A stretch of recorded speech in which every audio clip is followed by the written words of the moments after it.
Bonjour, je m'appelle Lucille Rosard et je travaille comme coach de vie dans la belle ville de Bourges. Donc je fais cette vidéo pour partager avec vous une opinion sur le fait que l'abondance et le cœur vont très bien ensemble. Et quand je parle d'abondance, je parle aussi d'abondance financière. Et quand je parle du cœur, je parle de quand on a mis son cœur au service des autres. Je...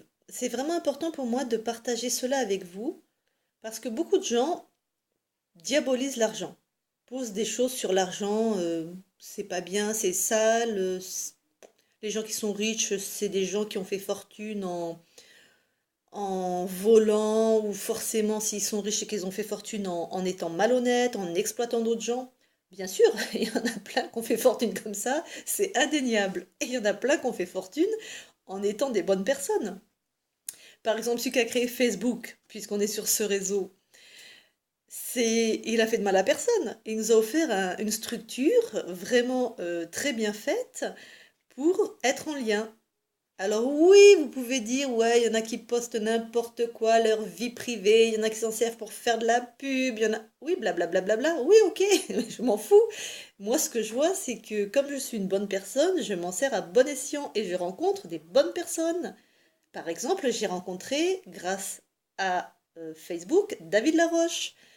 J'ai pu aller le voir à Paris. Je vais me former avec lui. Donc, voilà. Donc, Zuckerman, il a fait là quelque chose, je trouve, de très utile pour ma part. Et il a fait fortune. Et il a exploité personne, il a volé personne, il a tué personne. Voilà. Il y en a plein d'autres qui ont fait fortune de la bonne manière.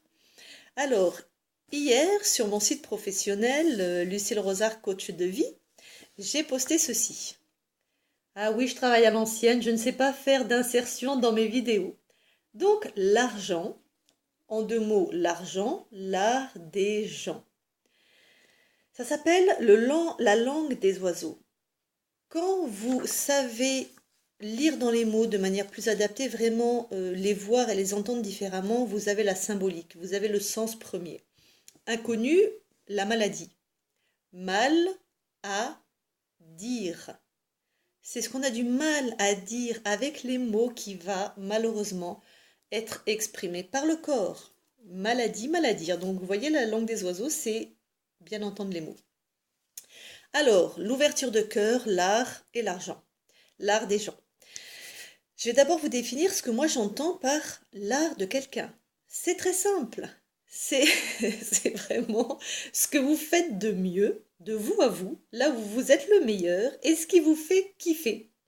Alors, si vous en faites votre métier, si vous pouvez générer de l'argent, c'est merveilleux. C'est juste une comparaison de vous à vous. C'est pas une comparaison de vous aux autres. Par exemple, si vous adorez faire des gâteaux et que vous avez juste une petite pâtisserie dans votre ville et que ça vous permet de générer un très bon salaire, de faire vivre vos enfants, leur payer des études, tout ça, super. Mais voilà, ils sont pas mirobolants vos gâteaux, ils sont juste bons. Vous n'avez pas gagné de premier prix comme un grand pâtissier, j'en ai pas en tête. Vous n'êtes pas connu mondialement, vous n'êtes pas la couverture des magazines de pâtisserie. On s'en fout. Vous, ce que vous savez faire de mieux, c'est les gâteaux. Et donc, vous offrez ça dans le quartier où vous habitez, dans votre ville. Et c'est très bien. Trouver son art, ça ne veut pas dire un truc waouh. Donc voilà, rappelez-vous, ce que vous aimez faire surtout, et ce que vous faites de mieux. Il faut les deux quand même en général, hein. Donc, ça, c'est l'art de quelqu'un. Je vous dis tout de suite, si vous avez une tendance dépressive ou si vous êtes franchement en dépression, trouver son art, c'est difficile. Le propre de la dépression, c'est d'être coupé de ses rêves et de son cœur. Donc, dans ce cas, vous allez voir un thérapeute et un coach, on va vous aider. Déjà, donc, définir son art. En même temps, c'est très simple, écoutez vos enfants. Mon Dieu, écoutez vos enfants, les parents. Moi, par exemple, ma grande, elle passe ses journées à dessiner, elle n'aime que ça. Mais alors, je la pousse.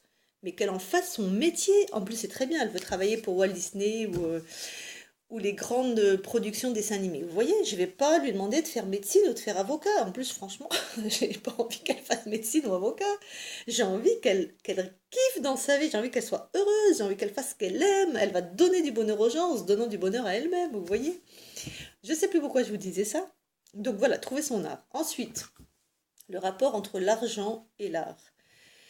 Quand vous ouvrez votre cœur, quand vous êtes bien dans votre basket, quand vous êtes dans une bonne vibration, quand vous offrez aux autres vraiment, que vous l'offrez sincèrement, parce que c'est vraiment ce que vous aimez, vous ne vous levez pas le matin en disant aïe aïe aïe, il faut que j'aille encore bosser, j'en ai marre. Mais quelle vie!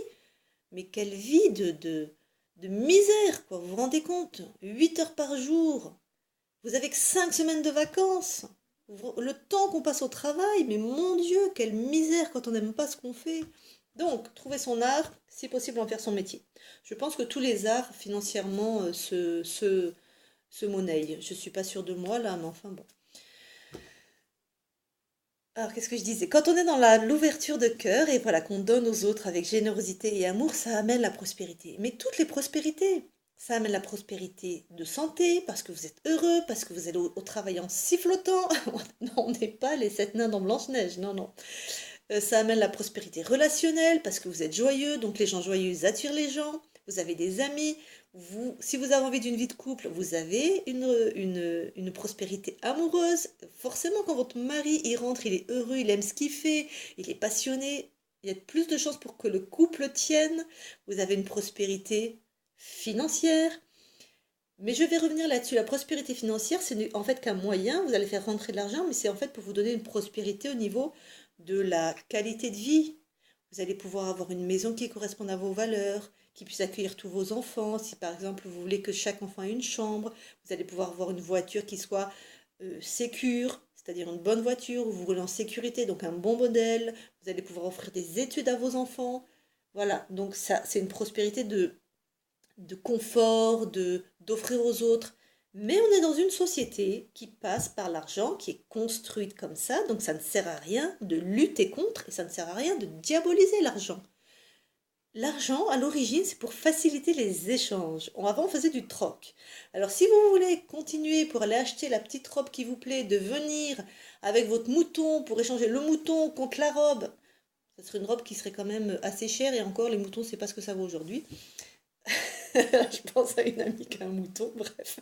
Et ben c'est pas très pratique, hein. Moi je préfère venir avec ma carte bleue qu'avec mon mouton pour m'acheter la robe qui me plaît. Donc c'est un moyen qui a été mis et créé pour être à notre service. Ce ne sont que des pièces de métal à l'origine, ce sont que des morceaux de métal, ça n'a pas d'âme, ce n'est ni bon ni mauvais. C'est juste un moyen. Donc arrêtez de diaboliser l'argent, arrêtez de mettre des choses dessus.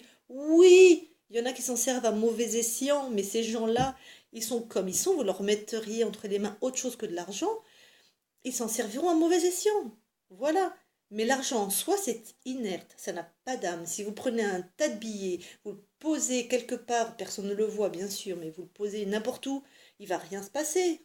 C'est mort, c'est rien, c'est du papier ou un tas de pièces, c'est un tas de métal, il va rien se passer. Donc arrêtez de diaboliser l'argent. Et donc, ce que je pense profondément, moi, c'est que l'ouverture de cœur, le don aux autres, donc amène toutes les abondances et même l'abondance financière.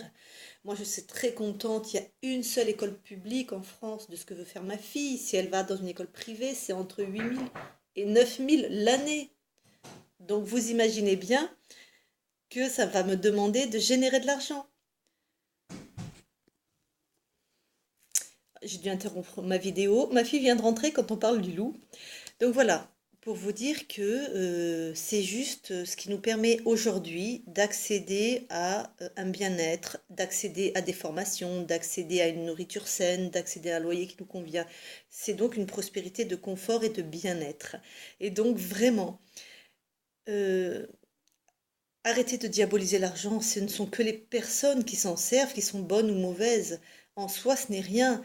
Quand on a découvert la fusion nucléaire, on en a fait des grandes avancées en médecine, en astronomie, mais on a fait aussi la bombe atomique et Hiroshima. Et pour autant, vous n'avez pas diabolisé la recherche ou la fusion nucléaire. On n'a pas arrêté de faire des recherches. Vous voyez, avec l'argent, c'est pareil. C'est un moyen qui permet, quand elle est entre les mains de bonnes personnes, de faire des bonnes choses. Mère Teresa et l'abbé Pierre avec l'argent, ils ont aidé des milliers de personnes. Vous croyez qu'ils ont fait ça sans argent? Ils ont fait ça avec leur courage, leur cœur et l'argent. Donc voilà, si vous trouvez que cette vidéo est utile, surtout partagez-la. J'aimerais enfin que les gens comprennent que l'argent n'est qu'un moyen et que ça sert quand on est une bonne personne, on va s'en servir pour faire du bien. Merci à vous.